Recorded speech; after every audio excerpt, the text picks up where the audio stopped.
दोस्तों, क्या हालचाल। उम्मीद करते हैं भाई आप लोग अच्छे होंगे, बढ़िया होंगे। दोस्तों, इंसानों को हमेशा से ही गोरिल्ला का भाई कहा जाता है, क्योंकि भाई देखिए ऐसा माना जाता है कि हम उनसे ही भाई आगे चल के इंसान बने हैं। लेकिन आज उनका रहन सहन, खान पान, हर एक चीज कई गुना ज्यादा अलग है। और इसलिए आज हम आपको गोरिल्ला के बारे में बहुत ही ज्यादा अद्भुत बातें बताएंगे और उनके जीवन के बारे में, उनकी लाइफस्टाइल के बारे में ऐसी ऐसी बातें बताएंगे जो आपको भी नहीं पता होगी। हम आपको बताएंगे कैसे वो मेटिंग करते हैं, कैसे महिलाओं को इम्प्रेस करते हैं, उसके बाद क्या होता है। तो ये जानने के लिए दोस्तों एंड तक हमारे संग बने रहें। और चैनल पर नए हैं तो प्लीज चैनल को सब्सक्राइब करके बेल आइकन प्रेस करें, जिससे आपसे कोई भी वीडियो मिस ना हो। दोस्तों, जैसे लड़की पटाने के लिए भाई हमें मेहनत करनी पड़ती है ना, बिल्कुल वैसे ही गोरिल्ला को भी काफी ज्यादा मेहनत करनी होती है। आपने देखा होगा कि नर गोरिल्ला इतनी तेज भाई अपना सीना पीटते हैं कि इसकी आवाज 1 किलोमीटर तक सुनी जा सकती है। जर्मनी के लाइप्जिग में Max Planck Institute for Evolutionary Anthropology के एडवर्ड राइट ने ये बात कही है कि इस तरह से सीना पीटकर ये गोरिल्ला अपनी शक्ति का प्रदर्शन करते हैं और अन्य गोरिल्ला को ये बात बताते हैं कि भैया वो ही सबसे सक्षम है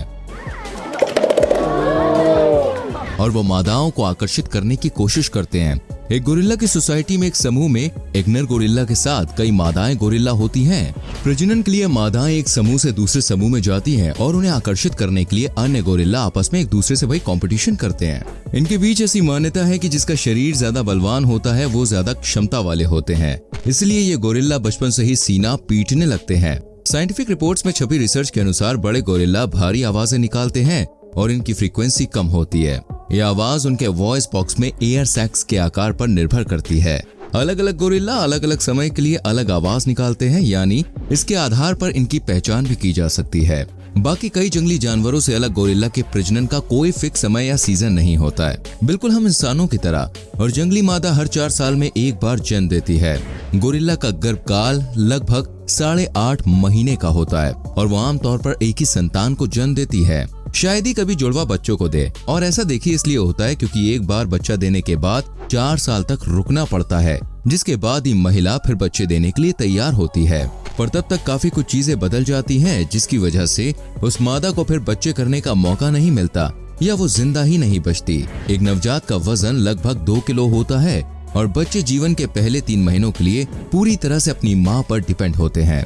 इस दौरान माँ अपने बच्चों को गोद में लेकर चलती है। रात में बच्चा कम से कम 2.5 साल की उम्र तक माँ के साथ उसी के घर में सोता है और दिन के दौरान जब वो घूमता है तो उसकी पीठ पर सवारी करता है। मादा गोरिल्ला 10 साल की उम्र में प्रजनन योग्य हो जाती है और दूसरे समूह में शामिल हो जाती है या फिर एक ही सिल्वर बैक के साथ रहती है। ये समूह के भीतर इनब्रीडिंग को रोकता है, जिससे मजबूत बच्चे होने के चांसेस बहुत ज्यादा बढ़ जाते हैं और सर्वाइवल के चांस बढ़ जाते हैं। वहीं नर जो होता है वो 9 साल की उम्र में महिलाओं की तुलना में थोड़ा पहले सेक्सुअलिटी मैच्योरिटी प्राप्त करता है, लेकिन वो 12 से 15 साल की उम्र में ही प्रजनन करना शुरू कर देते हैं, जब वो शारीरिक रूप से मैच्योर हो जाते हैं। इस समय वो अपना परिवार समूह शुरू करने के लिए महिलाओं को इकट्ठा करते हैं और उस परिवार समूह को छोड़ देते हैं जिसमें वो पैदा हुए थे। यहाँ पर महिलाओं को इकट्ठा करने के लिए उनके शारीरिक बल का उपयोग भी किया जाता है और कई बार दूसरे गोरिल्ला से भी कंपटीशन करना पड़ता है। युवा पुरुष एक अन्य स्थिर समूह पर आक्रमण करता है और इस समूह की महिलाओं का अपहरण करने का प्रयास करता है। इस आक्रामकता के दौरान कभी कभी शिशुओं की मौत हो जाती है और अगर पुरुष ऐसा नहीं करता तो अपने जन समूह में वापस रहता है तो वो सेकंड सिल्वर बैक बन जाता है। वो समूह की महिलाओं के साथ संभोग करता है और जब उसके पिता की उम्र या मृत्यु हो जाती है तो वह नेतृत्व की बागडोर संभाल लेता है।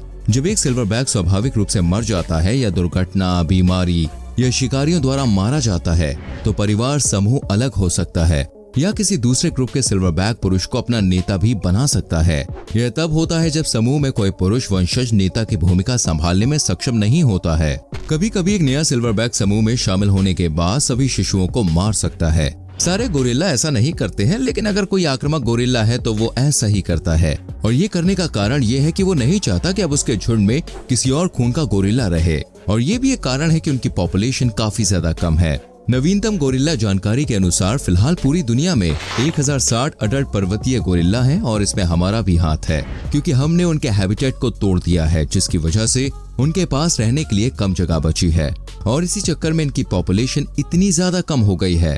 लेकिन अब हमारी वजह से ही इनकी पॉपुलेशन फिर से बढ़ रही है। एक तो कई एनिमल प्रोटेक्टर हैं जो इनकी जान बचाने के लिए काम कर रहे हैं, और वहीं आजकल लोगों को जानवरों को देखने की बहुत ज्यादा जिज्ञासा होती है, जिसके लिए वो काफी ज्यादा पैसे देकर भी जानवरों को देखने चाहते हैं, और फिर यही पैसों का इस्तेमाल उन जानवरों के बेहतर के लिए इस्तेमाल किया जाता है, जिसकी वजह से इनकी पॉपुलेशन में वृद्धि हो रही है।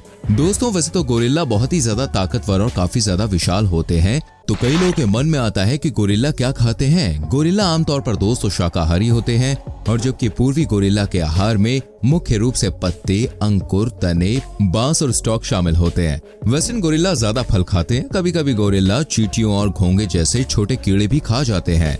एक पूर्ण विकसित वयस्क पुरुष गोरिल्ला प्रतिदिन लगभग 50 पाउंड भोजन खा सकता है।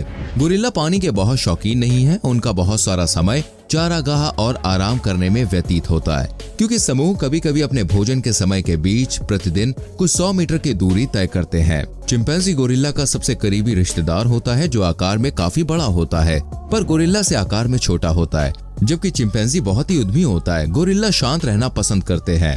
हालांकि वो कभी कभी अपने घुरघुराहट, होठ और अलार्म बैग के साथ इस चुप्पी को तोड़ते हैं। एक आक्रामक पुरुष की दहाड़ भयानक होती है और किसी के भी दिल में डर पैदा कर सकती है। कई फिल्मों में गोरिल्ला को एक आक्रामक और क्रूर जानवर के रूप में चित्रित किया गया है, लेकिन रिसर्चर्स ने यह साबित किया है कि जब तक उन्हें परेशान नहीं किया जाता है, तब तक वो शर्मीले होते हैं। जब अनावश्यक रूप से परेशान किया जाता है तो गोरिल्ला कुछ आक्रामकता दिखाते हैं, लेकिन आमतौर पर ये काफी ज्यादा शांत रहना ही पसंद करते हैं और बाकी सारे जीवों से बहुत ज्यादा प्यार करते हैं। इनको जैसे तोड़फोड़ करते हुए दिखाया जाता है, ये इन चीजों को अवॉइड करना पसंद करते हैं, और इसीलिए ही गोरिल्ला को जेंटल जायंट कहा जाता है। नर गोरिल्ला अपने समूह के सभी सदस्यों के लिए किसी खतरे या घुसपैठ के प्रति सचेत करने के लिए अलार्म के रूप में होटिंग की आवाज निकालते हैं। गोरिल्ला समूहों में महीनों और वर्षों तक एक साथ यात्रा करते हैं। अपने बड़े आकार और अपने आवाज के आसपास भोजन की प्रचुरता के कारण वो यात्रा में समय और ऊर्जा खर्च करना पसंद नहीं करते हैं। यही कारण है कि कभी कभी विभिन्न गोरिल्ला समूहों के क्षेत्र एक दूसरे के साथ ओवरलैप होते हैं, लेकिन जब तक एक दूसरे को कोई परेशान नहीं कर रहा है और दोनों बराबर दूरी बनाए रखे हैं, तब तक कोई भी दिक्कत नहीं आती है। दोस्तों, वैसे क्या आपको पता है कि गोरिल्ला जो है वो घोंसला भी बनाते हैं? जी हाँ, वो पत्तों को इकट्ठा करके घोंसला बनाते हैं और इसके लिए वो शाखाओं की मदद लेते हैं। लेकिन गोरिल्ला के छोटे बच्चे जमीन पर ही सोते हैं और जब वो कुछ बड़े हो जाते हैं तो घोंसलों के अंदर रहने लग जाते हैं। अब गोरिल्ला के थोड़े इतिहास के बारे में जानते हैं। गोरिल्ला के सबसे करीबी रिश्तेदार अन्य दो होमिनिना जेनेरा चिंपैंजी और इंसान हैं। ये सभी लगभग 7 मिलियन साल पहले एक सामान्य पूर्वज से अलग हो गए थे। मानव जीन अनुक्रम संबंधित गोरिल्ला जीन के अनुक्रमों से औसतन केवल 1.6% अलग होते हैं, लेकिन प्रत्येक जीन की कितनी प्रतियां होती हैं, इसमें और अंतर होता है। कुछ समय पहले तक गोरिल्ला को 3 उपप्रजातियों के साथ एक ही प्रजाति माना जाता था। पश्चिमी तराई गोरिल्ला, पूर्वी तराई गोरिल्ला और पर्वतीय गोरिल्ला पर अब इस बात पर सहमति है कि 2 प्रजातियां हैं। मिलते हैं अगली वीडियो में। Till then bye bye, take care.